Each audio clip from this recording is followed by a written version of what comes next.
நான் ஒரு சுதந்திர பெண், சுதந்திரமாக சிந்திக்கிறேன், சுதந்திரமாக வாசிக்கிறேன், சுதந்திரமாக உண்கிறேன், சுதந்திரமாக பயணம் செய்கிறேன். சுதந்திரமாக இருத்தல் என்பது எது? எங்க ஐயா மூசா ரஜா முதன்மை செயலரா இருந்தவர் ஜம்மு அண்ட் காஷ்மீருக்கு. கோழி சண்டை மாதிரி பட்டுக்குருவி சண்டை. பட்டுக்குருவில சண்டை போடுவாங்களாம், நவாபுகள் நடத்துவாங்களாம் அந்த சண்டைய. ஒரு இவ்வளவுதான் இருக்குமா அந்த குருவி, கலர்ஃபுல்லா இருக்குமா கொண்ட.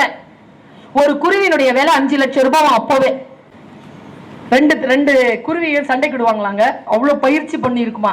அந்த மாதிரி பட்டுக்குருவி சண்டையில அது என்ன பண்ணுமா, ஒருத்தரோட ஒருத்தர் அடிச்சுக்கிட்டு ரத்த களரி ஆகும்ல.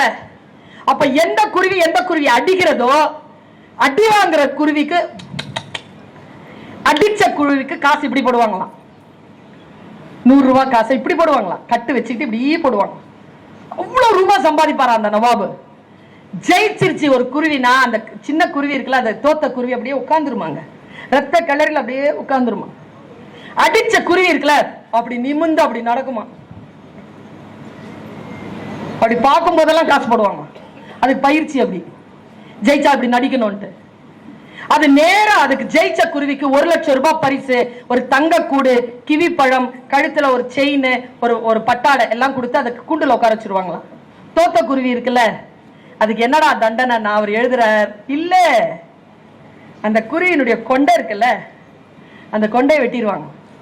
கொண்டையை வெட்டிட்டு குற்றுயிரும் குலையுயிருமாக இருக்கக்கூடிய அந்த பறவையை பார்ப்பாங்களா, அது பறக்கிறதுக்கு தயாரா இருக்கான்னு. அது சிறகுகளை கொஞ்சம் விரிக்கும் பொழுது கொஞ்சம் காற்றாட அதை வச்சு பறக்க விட்டுருவாங்களாம் வெளியில. அந்த நவாபு மறுபடியும் 5 வருஷத்துக்கு டோர்னமெண்ட்கே வரக்கூடாது.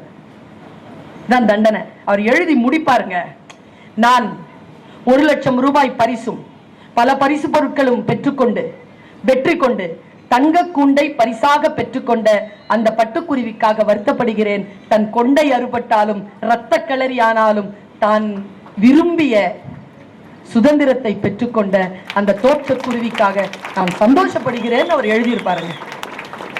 எதை வேண்டுமானாலும் இழந்து விடலாம் என் தமிழ் மக்களே, சுதந்திரத்தை மட்டும் இழந்து விடாதீர்கள்.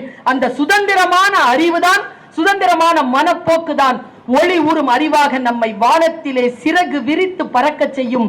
நான் பறந்து கொண்டிருக்கிறேன், வானம் காத்திருங்க இருக்கிறது, பாருங்கள், சேர்ந்து பறப்போம். வாய்ப்புக்கு மகிழ்ச்சி, மீண்டும் சந்திப்போம். நன்றி, வணக்கம்.